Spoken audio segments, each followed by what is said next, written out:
one thing we have seen on these three definitions of work, potential energy, and potential, the electrostatic potential, is that all of them are work that is going to move some charge. Okay? Work, number one, work done. Number two, moving a charge. Here, work needed to move charge. Here, work needed to move charge. Okay? Here it's unit charge. So for electrostatic work, it is work already done. It is work done by an electrostatic force in moving charge. Okay? But what charge? A given amount, any amount. In moving some amount of charge, here is the thing, from one position to another. So you have to remember that it is work, either it's going to be the work that needs to be done or the work that's already done. In this case, is the work already done. And we are moving charge from one position to another, just any amount. In here, it is the work needed to move just any charge, okay? To move charge, but here it is from infinity to R, but it should be against the electric. So work done to move charge from infinity to R against the electric field, okay? Then here it is the work needed to move. Here is the same thing, work needed to move. Here it is also the amount of work needed to move. Now it's not just any charge, it is now unit charge, okay? From a finite or infinite position to a given position against the electric field. All right, now we are at capacitance.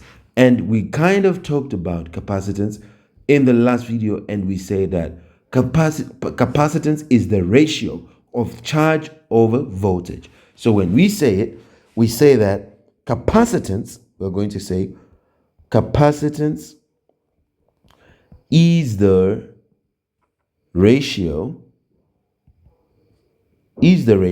of one, the magnitude of charge, which is charge C. It's C over delta V, right? So it's the ratio of the magnitude of charge Q, the magnitude of, you can say, of the charge. Then you say Q on one of the plates, on one of the plates, to the magnitude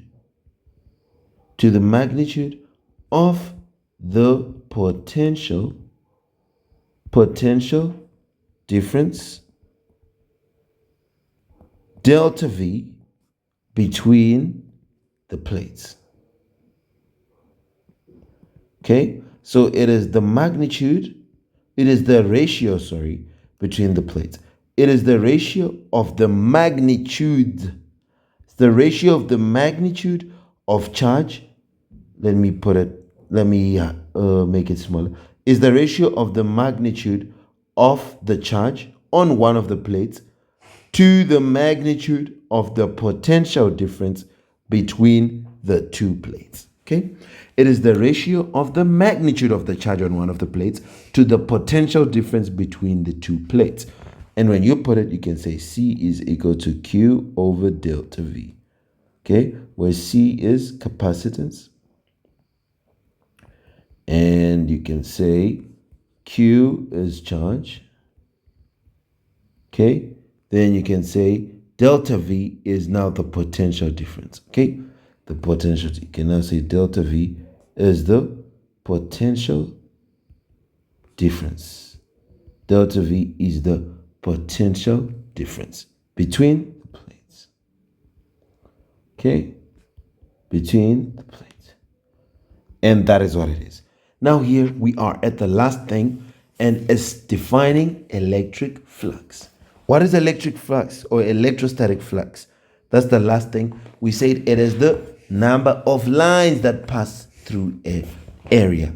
How many lines, field lines, electric field lines that pass. So we can say electric flux or electrostatic flux, electrostatic flux is the total number is the total number of electric field lines,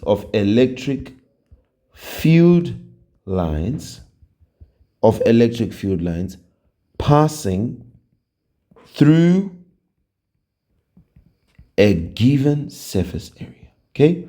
Passing through a given surface area A. That will be your answer. Okay?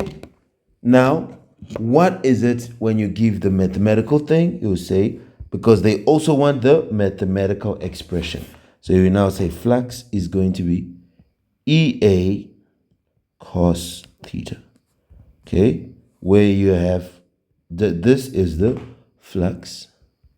Then you can say E is the electric field strength. Okay? Electric field strength. Then you can say A is the area. Okay? You can talk about the area of the plate or the area of the field, whatever you say. Then you can say theta is going to be angle between E, okay, angle between E and normal to A. We talked about it, okay? Then you'll be done with defining and stating the terms, and this is going to be it. Angle between the electric field and the normal to the area, this is going to be it, your theta. Now, we seem to be done with all the definition and stating questions that are coming tomorrow that have to do with week 1 and 2 and week 3 and 4. Now let's go to calculations and let's see how we do. Okay, back to calculations now. Hope you'll be fine, and that is it. Goodbye for now. See you in the next one.